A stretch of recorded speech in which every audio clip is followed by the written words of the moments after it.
आज हमारी 7वीं क्लास के 7वें सबक का आगाज़ हो रहा है, जिसका नाम है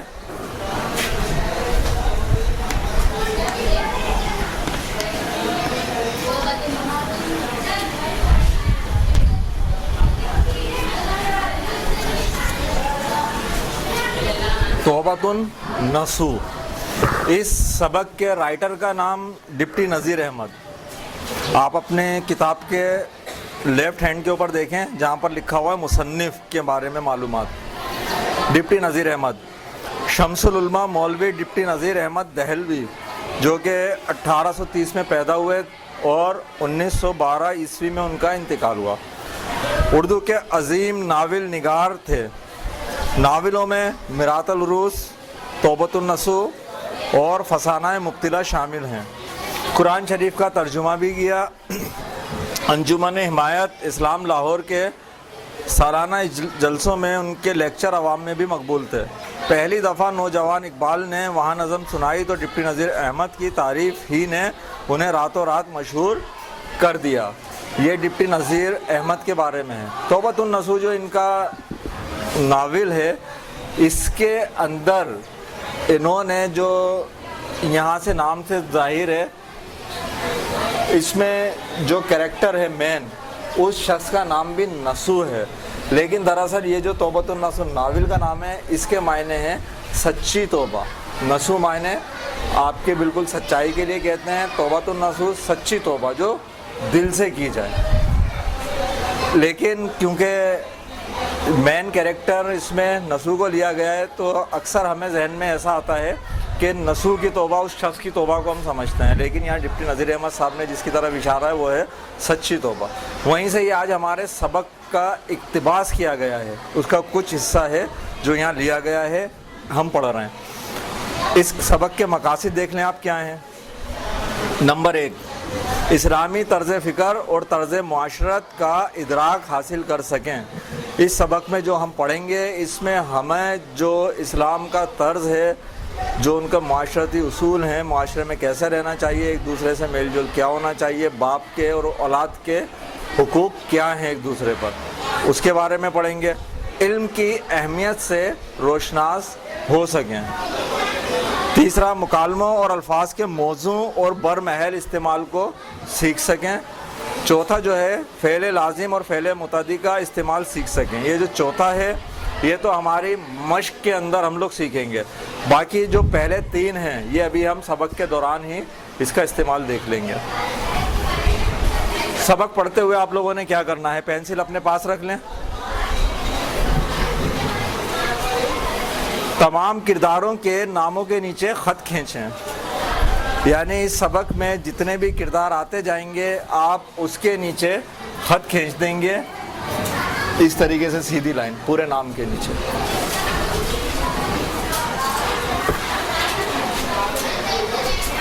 ठीक है, सबक का स्टार्ट कर रहे हैं।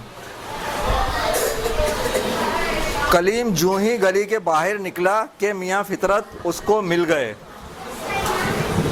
ये नसू ब्रैकेट में देखे लिखा है कलीम के वालिद, यानी यहाँ जो कलीम है ये नसू का बेटा है। ये नसू के चचाजाद भाइयों में से थे और उन्हें नसू से मौरूसी अदावत थी।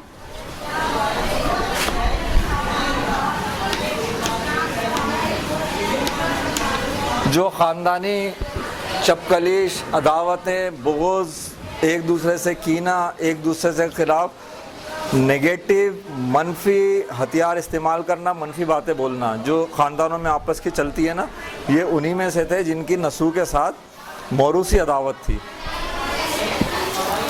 जैसी कि दुनियादार ख़ानदानों में अक्सर हुआ करती है। फितरत सुन चुका था कि नसू को दीनदारी का नया खब्त उछला है, जिसकी वजह से तमाम ख़ानदान में एक खलबली मच रही है। आपको याद होगा हमारे पास जो लैंग्वेज पीरियड के अंदर चल रहा है नावल तौबतुन नसू, वहाँ पर अभी हम इस जगह नहीं पहुँचे हैं, लेकिन उसके अंदर इस पूरा खब्त, जिसे इन्होंने खब्त कहा है, नसू के पूरे ये काम हम लोग पढ़ चुके हैं कि नसू को क्या वाक़या पेश आया है। उसके वालिद साहब मिले हैं, उसके वालिद साहब ने उसको अपना अमालनामा दिखाया है, जिसे देखकर नसू बहुत डर गया है। और अब नसू दरअसल बिल्कुल दिल से और सच्चे मुसलमान की तरह खुद भी अमल कर रहा है और अपने घर वालों से बड़े प्यार मोहब्बत और सलीके से अमल कराने की कोशिश कर रहा है। ये बात उसके ख़ानदान में भी फैल चुकी है। और अब कुछ जो मनफी जहन रखने वाले लोग हैं वो इसको नया खत भी कह रहे हैं और उसकी इस कंडीशन से फ़ायदा उठाकर नसू की उन औलादों को जो नसू से इन सख्तियों की वजह से जो थोड़ी सी तसव्वुर कर रहे हैं, कुछ दिल बर्दाश्ता हो रही हैं, इनसे ये फ़ायदा उठाना चाह रहे हैं। वहाँ यहाँ पर उनका जिक्र है। फितरत जो है उनके चचाजाद भाइयों में से हैं, ये भी एक ऐसे ही शख्स हैं। जो दिक्कतें बेचारे नसू को इस्लाह ख़ानदान में पेश आती थीं, फितरत को सब खबर लगती थी और यहाँ के तस्करों का एक मुज़हिका होता था। यानी कि इसको नसू को जो भी परेशानियाँ पेश आ रही हैं अपने बच्चों को नसीहत करने में, उनसे अमल कराने में, ये सब ख़ानदान में पता लग रही हैं और वो लोग इसका मजाक उड़ा रहे हैं। मुज़हिका उड़ाना, मजाक उड़ाना।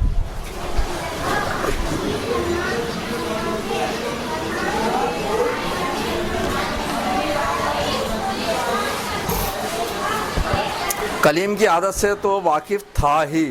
फितरत अपने यहाँ कहा करता था कि मियाँ नसू लाख दीनदारी जताएं मगर जब जाने कि बड़े बेटे को अपनी राह पर लाएं। बड़ा बेटा अगर उन्होंने सुधार लिया तो सब सही हो जाएंगे, बड़े बेटे को सुधारना सबसे मुश्किल है। मियाँ फितरत बहुत अच्छी तरह जानते हैं ये। कलीम को जो नंगे सर नंगे पाँव सारे बाज़ार जाते हुए देखा तो मियाँ फितरत लल्लो पत्तो करके कलीम को अपने घर ले गए और नसू की जलन से उसकी ऐसी बुजुर्गदाश्त की कि किसी के घर वाले भी ना करते होंगे।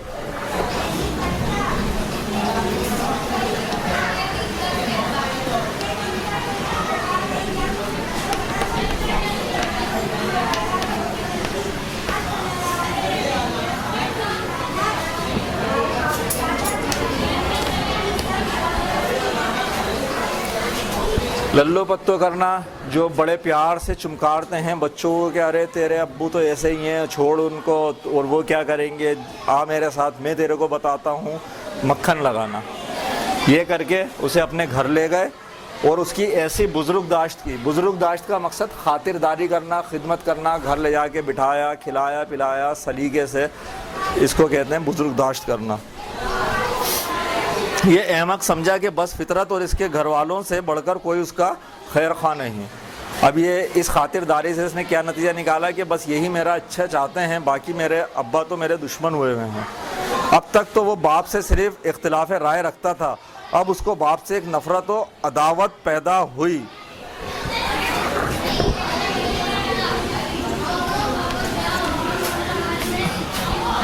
अदावत, बुग़्ज़, दुश्मनी, नफ़रत। बाप से अभी तो उसे सिर्फ इख्तिलाफ था कि आप जो कर रहे हो सही नहीं है, ऐसे नहीं होता है। अब उसने जब फितरत ने उसको भड़काया, उसे प्यार मोहब्बत से उसके जहन में इसके बाप के ख़िलाफ़ ऐसा जहर उगला कि अब वो अपने बाप से नफ़रत भी करने लग गया।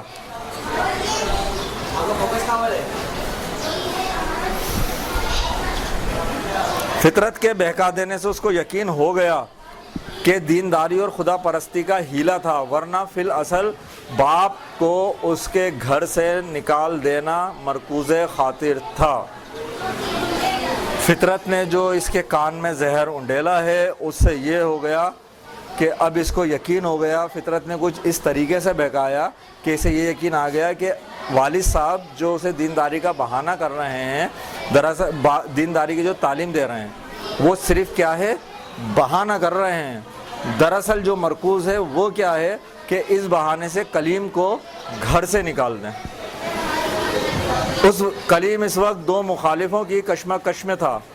बाप उसको सिराते मुस्तकीम की तरफ खींचता था और फितरत गुमराही और जलालत की तरफ।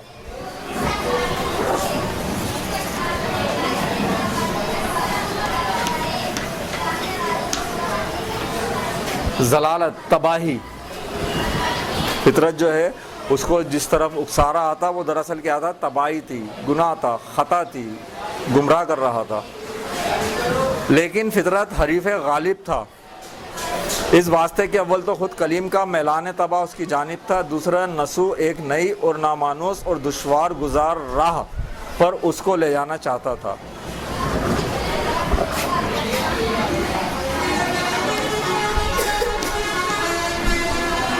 हरीफ गालिब और मैलान तबा।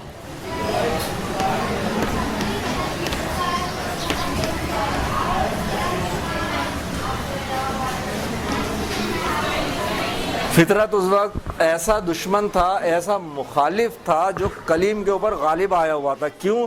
क्योंकि कलीम को तो अपने बाप की बताई हुई राह पहले ही परेशान लग रही थी, दुश्वार गुजार लग रही थी। इस वजह से उसका अपना रुझान जो मैलान तबा था, उसकी जो तबीयत का रुझान था, उसकी तबीयत का जो झुकाव था, वो तो ख़ुद बाप के मुखालिफ था। फितरत यहाँ पर मिल गया, फितरत भी बाप के मुखालिफ था, तो ये दरअसल इसको अपना दोस्त समझने लगा। हालांकि दुश्मन यही था, लेकिन ये गालिब आ गया इसकी तबीयत के ऊपर और कलीम ने इसको अपना खैर ख़ास समझ लिया। नसू ने जब यह खबर सुनी तो सख्त अफसोस किया। सॉरी, यहाँ पर मैं लाइन छोड़ गया हूँ। ये दूसरे नसू एक नई और नामानुस और दुश्वार गुजार राह पर उसको ले जाना चाहता था, जिसमें ज़ुहद और रियाज़त और इत्तिका और नफ्स कुशी और इनकिसार और फ़रोतनी और खौफ आकिबत की चंद दर चंद तकलीफ़ें और मुसीबतें दरपेश थीं। यहाँ पर काफ़ी सारे अल्फाज आ गए हैं। ज़ुहद और रियाज़त,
खौफ आकिबत।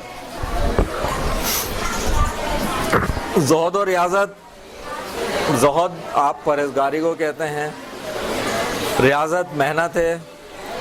फिर एक वर्ड आया है यहाँ इत्तिका। इत्तिका का मकसद गुनाह से बचना, जो नसू कह रहा था गुनाह से बचने के लिए कह रहा था। नफ्स कुशी, अपने नफ्स को मारना, जो आपका नफ्स आराम परस्त हुआ है, जो ऐश तलब कर रहा है, इसके ख़िलाफ़ जो नसू था वो तालीम दे रहा था। फिर इनकिसार और फ़रोतनी। इनकिसार खाकसारी और फ़रोतनी के आपके मायने होते हैं आजिज़ी के, मिस्कीनी के, यानी कि आप बहुत बड़ी बड़ी बातें और बहुत बड़े बड़े जो आपका पहनावा है, दिखावा है, उठना बैठना है, उससे बचने के लिए नसू तालीम दे रहा था। और खौफ आकिबत, आखरत के अंदर अल्लाह ताला के सामने जवाबदेही का खौफ, जो नसू बार बार याद दिला रहा था। चंद दर चंद तकलीफ़ें और मुसीबतें दरपेश थीं इसमें, जिस पे नसू ले जाना चाह रहा था। ये तमाम परेशानियाँ उसकी राह में हाइल थीं। इस वजह से जो कलीम था उसे बाप की कही हुई बातें तो वैसे ही उसकी तबीयत पर गिरां गुजर रही थी, क्योंकि ये जितनी भी चीज़ें बताई गई हैं ये कलीम के अंदर मौजूद थीं और अपने इंतहा दर्जे पर मौजूद थीं। कलीम इसमें डूबा हुआ था, पोर पोर सर से लेकर पाँव तक डूबा हुआ था इन तमाम आदतों में। नसू ने जब ये ख़बर सुनी तो सख्त अफसोस किया, ना इस वजह से कि वो फितरत से अदावत रखता था, क्योंकि अदावत तो दीनदारी के एतबार से बड़ा गुनाह है और नसू से इसके इर्तिकाब की उम्मीद नहीं की जा सकती थी। लेकिन इसका ख़दशा ये कुछ बेजा ना था कि फ़ितरत इस्लाह में कोशिश नहीं करेगा। जिस वक्त नसू के पास ये ख़बर पहुंची कि कलीम फ़ितरत के पास गया है, फ़ितरत उसे लेकर गए हैं, तो नसू ने इस पर अफसोस किया। इस वजह से नहीं कि वो कोई बुग़्ज़ रखता था, या इस वजह से नहीं कि इनसे ख़ानदानी चपकलिश थी, बल्कि इस वजह से कि वो जानता था कि मैं तो पहले ही कलीम से बेजार हो रहा था, उसे समझा समझा के थक रहा था, वो पहले ही कंट्रोल में नहीं आ रहा था। सोने पे सुहागा ये हुआ कि फितरत उसे मिल गए। अब वो इस्लाम में तो कोशिश नहीं करेंगे, बल्कि क्या और बिगाड़ पैदा कर देंगे। कलीम ने जो तरीके इंतकाम के सोचे थे वो सख्त बेहुदा थे। जब उसने अपनी तदबीरों को फितरत पर अर्ज़ किया तो उसने कहा कि भाई तुम निरे साहिबजादे हो, मैं तुमको ऐसी तदबीर बताऊं कि हम कीना और हम खजीना। कलीम अपने बाप से इंतकाम लेना चाहता था जो वो पाबंदियाँ लगा रहा था। कलीम ने क्या करा, अपने सारे मंसूबे फितरत के आगे रखे, मैं अपने बाप के साथ ये करना चाह रहा हूँ। फितरत ने कहा तुम निरे साहिबजादे हो, बेवकूफ़ हो जो तुम ऐसे मंसूबे बना रहे हो। मैं तुमको ऐसे बात बताऊं कि हम कीना हो हम खजीना, यानी कि ऐसा जिस तरीके से तुम्हारे बाप ने तुम्हारे साथ किया है तुम भी उससे उसी तरीके का बदला ले सकोगे। कलीम वो क्या? फितरत, गांव पर आखिर तुम्हारा नाम चढ़ा हुआ है, इस पर दखल करो। यानी कि इनका जो एक रकबा है, पूरा गांव जिस नाम से आबाद है वो गांव के कागजात के अंदर कलीम का नाम लिखा हुआ है। कलीम के नाम पर उस बाप ने वो गांव ख़रीदा है, उसी के नाम पर चल रहा है। बोले उस पर दखल करो, यानी उस पर केस कर दो तुम, या वो ख़ुद ले लो, उसके अंदर दखल अंदाजी करो, उस पर कब्ज़ा कर लो। कलीम, उनके मुताअद्दिद कारिंदे और नौकर चाकर उस पर मुसल्लत हैं, यानी कि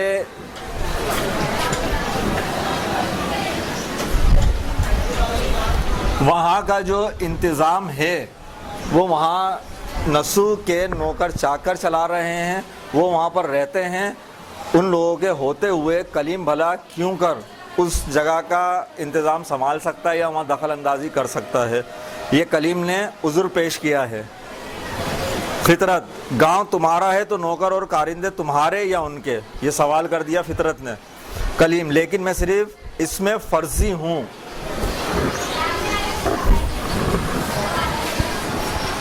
डस्टर,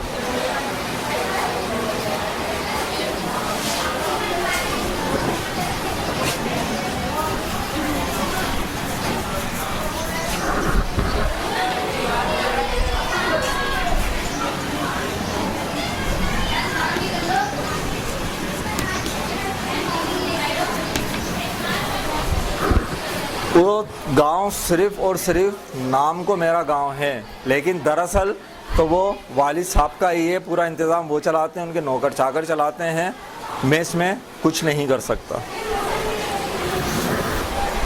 फितरत, यही इसमें फ़र्जी का हक़ मुझको हासिल होता तो शेर दिखाता, यानी कि अगर उन कागज़ात पे सिर्फ़ और सिर्फ मेरा नाम होता तो मैं उनको मज़ा चखा देता। कलीम, फ़र्ज़ कर लीजिए कि आपको हासिल है। फितरत, क्यों कर फ़र्ज़ कर लूँ, जैसे तुम इसमें फ़र्ज़ी मालिक हो वैसा ही एक फ़र्ज़ी बेनामा मेरे नाम कर दो तो अलबत्ता मैं फ़र्ज़ कर सकता हूँ। बेनामा,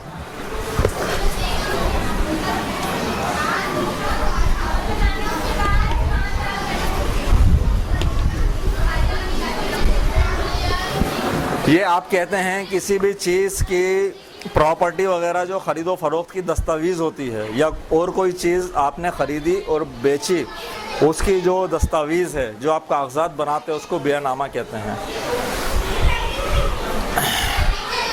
कलीम, गांव की क्या हकीकत है, मैं तो सल्तनत रूम का बेनामा आपके नाम लिख दूं। फितरत ने क्या काम किया अपने हक़ में मोड़ने के लिए कि मैं क्यों ये फ़र्ज़ कर लूं और मैं जाकर तुम्हारा काम आसान करूं। तुमने अगर करना है तो ऐसा ही एक फ़र्ज़ी बेनामा जिससे तुम्हारा नाम तुम्हारे बाप ने किया है, तुम वो हुकूक मुझे दे दो, फिर मैं कर सकता हूँ। कलीम किस पे राज़ी हो गया? बोला मैं तो सल्तनत रोम पूरी तुम्हारे नाम लिख दूँ, ये एक गांव क्या चीज़ है। फितरत, भला गांव तुम कितने पर बे करोगे, यानी कि कितने पर फ़रोख्त करोगे? कलीम, किसी फ़र्ज़ी कीमत पर, यानी कि मैं तो फ़र्ज़ी वो आपको बेनामा लिख कर दे रहा हूँ, कोई फ़र्ज़ी कीमत भी डाल लेंगे। कलीम, फितरत, भला उसका अंदाज़ा भी? कलीम, फ़र्ज़ कीजिए कि 100 रुपये। फितरत, मुझसे 1000 नकद लीजिए। कलीम सच हैरत के तौर पर ये डूब गया कि मैं 100 रुपये कह रहा हूँ, ये 1000 रुपये देने पर तैयार हैं। 1000 रुपये, आपको ऐसा लग रहा होगा कि 1000 रुपये बहुत छोटी रकम है। जिस वक्त की ये बात की जा रही है उस वक्त सिक्कों के अंदर काम होता था।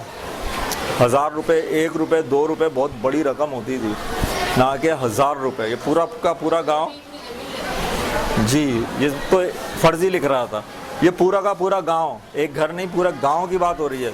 मेरे ख्याल है 4-5 हज़ार रुपये का पूरा गांव होगा उस वक्त के हिसाब से। यहाँ भी शायद आगे जिक्र आएगा इसका। फितरत सच, कलीम वल्लाह बेचा, यानी कि बस बेच दिया। फितरत वल्लाह लिया, तो फितरत कह रहा है मैंने भी ख़रीद लिया। फितरत ने घर में जाकर 1000 रुपये का तोड़ा सामने ला रख दिया। इधर रुपए गिने गए और उधर बेनामा लिख पढ़कर तैयार हो गया। कलीम सीधा चांदनी चौक में आया। महलदार खां का कमरा उस रोज़ खाली हुआ था। बात की बात में फर्श फरोश, झाड़ फानूस, साजो सामान, नौकर चाकर सब कुछ मौजूद हो गया। यहाँ तक कि अगले ही दिन पहले मुशायरे की महफिल, उसके बाद नाच का सिलसिला ठहरा। जितने यार आशना थे सबके नाम रुक के तकसीम हुए और कलीम के सारे शयातीनुल इंस फिर बदस्तूर जमा हो गए। 1000 रुपये लिए हैं इसने, और इसमें आप देखें सारा साजो सामान, वो किराए की जगह, उसमें रहने के लिए सारा साजो सामान, और ना सिर्फ साजो सामान बल्कि दोस्तों की महफिलें भी जमना शुरू हो गई हैं। और इनसे कलीम ने कितने 2 महीने गुजारे। कलीम ने 2 महीने गुजारे। ना गुफ्ता बा है, ना गुफ्ता बा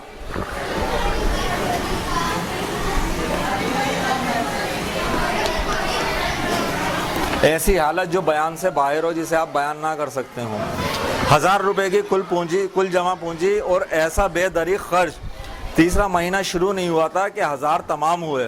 पहले से भी बज़ाज़, दर्जी, हलवाई, कबाबी, नानबाई, मेवा फरोश, गुंदी, बिसाती वगैरह का हिसाब बाकी था। ये तमाम के तमाम दुकानदारों के नाम हैं। इसके अंदर जो नए आपके पास होंगे, ये है एक बज़ाज़,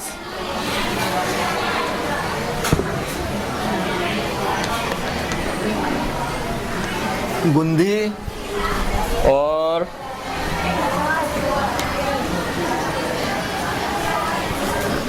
बिसाती। इसके अलावा यही हैं।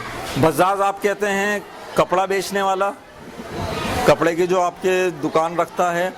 बिसाती कहते हैं जो छोटी मोटी चीज़ें होती हैं ना, एक दुकान पे छोटा मोटा सारा सामान आपको मिल रहा होता है फ़रोख्त का, उसे। और गुंदी आप कहते हैं जो इतर फरोश होते हैं या खुशबुओं के जो फोए बनाकर बेचते हैं, खुशबूयात बेचने वाले को। इसे अत्तार भी कहते हैं, गुंदी से कहते हैं। बाकी दर्जी तो कपड़े सीने वाला सबको पता है, हलवाई पता है, कबाबी पता है, नानभाई जो रोटियां बनाते हैं, लगाते हैं, ठीक है। मेवा फरोश, मेवा बेचने वाला। नौकरों का 2 माह चढ़ चुका था। 2 माह, 2 महीने का जो उनका पूरा हिसाब था वो इन पर चढ़ चुका था। अब आटा दाल तक उधार आने लगा। शुदा हर तरफ से तलब तकाजा शुरू हुआ। इसके बाद हर जगह से क्या हुआ, तकाजे आना शुरू हो गए। कलीम ने चाहा कि चुपके से चल दे, मगर उसके बगली दुश्मनों यानी नौकरों की वजह से उसका मंसूबा फाश हो गया। और रात के पहर जो ही नौकरों का लिबास बदलकर बाहर निकला तो दीवानी के पंजाए गज़ब में गिरफ्तार हुआ। इस गफलत शुआर को अब मालूम हुआ कि कई डिग्रियां एक तरफा उस पर जारी हैं। कलीम चाहता था कि चुपके से निकल जाए, लेकिन ये कब तक मुमकिन नहीं था जब तक कि वो नौकरों का जितना कर्ज था वो ना दे देता। अगर नौकरों का कर्ज मिल चुका होता तो नौकर इसे चुपचाप निकल जाने देते। इसने तो नौकरों का कर्ज भी अपने ऊपर 2 महीने का चढ़ाया हुआ था। जब वो कर्ज चढ़ा हुआ था तो नौकर क्यों कर जाने देते। उन्होंने इसे पकड़ लिया। और किसने, दीवानी के पंजाए गज़ब। दीवानी जहाँ पर सब लोग इनके यहाँ जमा हुआ करते थे, उस जगह का जो रखवाला होता है उसको, दीवानी का, वो जब ये वहाँ से निकला तो उसने इसको वहीं पर पकड़ दिया और फिर उसको पता लगा कि दरअसल इसके ऊपर यकतरफा डिग्री जारी करना, ये जो यकतरफा डिग्री का यहाँ पर जिक्र है,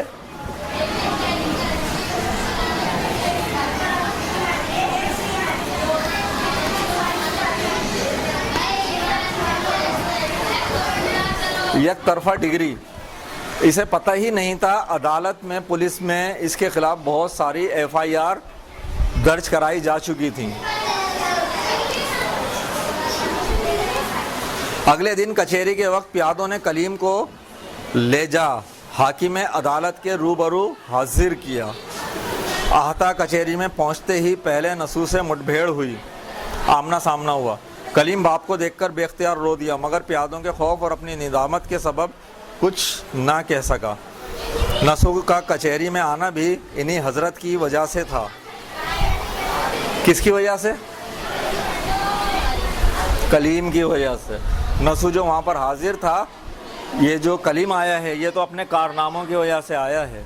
इसने जो जो गुल खिलाए हैं उसकी वजह से इसे पकड़कर लाया गया है, इस पे FIR कटी हुई हैं। लेकिन नसू जो बेचारा यहाँ पर हाजिर है वो इस कलीम की वजह से है। इसने जो कारनामे किए हैं उसकी वजह से नसू को भी वहाँ पर ले आया गया है। फितरत ने इस बेनामा फर्जी का एक तुमार बना खड़ा किया।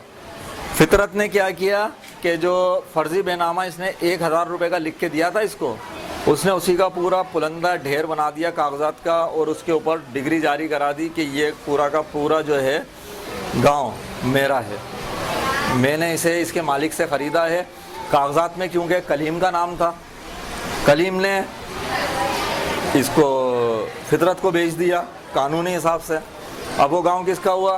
फितरत का हुआ। जब फितरत का हुआ, ये कब्ज़ा लेने गया तो वहाँ पर जो है लड़ाई झगड़ा खड़ा हुआ। ये बात कचहरी में आ गई, तो जो फितरत था उसने इसको बढ़ा चढ़ाकर पूरा यहाँ पेश कर दिया और नसू को अदालत में हाजिर होना पड़ा। 2-4 नमक हराम कारिंदों को गांठा और चंद आबरू बाख्ता गुंडे साथ ले गांव पर ज़बरदस्ती दखल कर लिया। नमक हराम कारिंदे यानी कि जो नसू के वहाँ पर नौकर थे, उसके अपने अंदर के जो कारिंदे थे, उनको इसने फितरत ने अपने साथ मिला लिया, उन्होंने भी इसका साथ दिया। और कुछ आबरू बाख्ता जो आवारा गर्दी करते हुए गुंडे बदमाश होते हैं ना गली कूचों में, इस किस्म के गुंडे इसने अपने साथ लेके गांव के ऊपर कब्जा कर लिया कि ये गांव मेरा है, मेरे पास इसके कागजात हैं, मैंने इसे कलीम से ख़रीदा है 1000 रुपये के एवज़।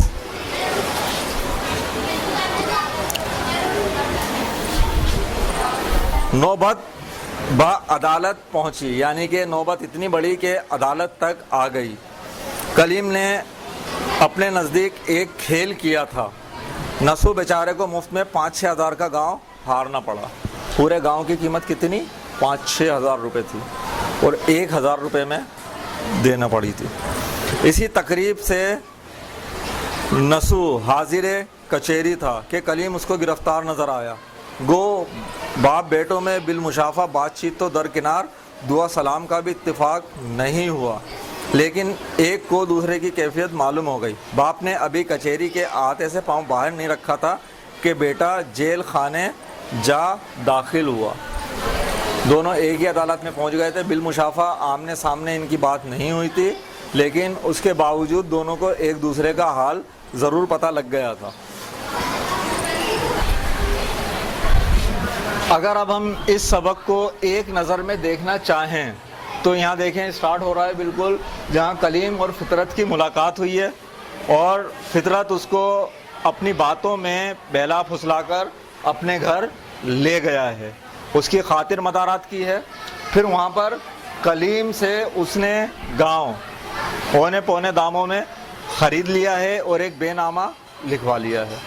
उसके बाद कलीम ने उन पैसों का क्या किया है? अय्याशियाँ की हैं और वो पैसा बर्बाद कर दिया है और उस पर एक तरफा डिग्रियाँ जारी हो गई हैं। उसके बाद कलीम के ऊपर जो डिग्री जारी हुई है उसे पकड़कर अदालत में ले जाया गया है और वहाँ पर कलीम की अपने बाप से मुलाकात हुई है, जो कि बस सिलसिला गांव की फ़रोख्त के वहाँ पर बुलाया गया है। फितरत ने गांव पे कब्ज़ा किया है अपने बदमाशों के, गुंडों के साथ मिलकर और केस अदालत में आ गया है। कलीम की अपने बाप से वहीं पर मुलाकात हुई है, लेकिन दोनों की बिल मुशाफा बात नहीं हो सकी आमने सामने, सिर्फ दोनों ने एक दूसरे को देखा है और कलीम को जेल हो गई है।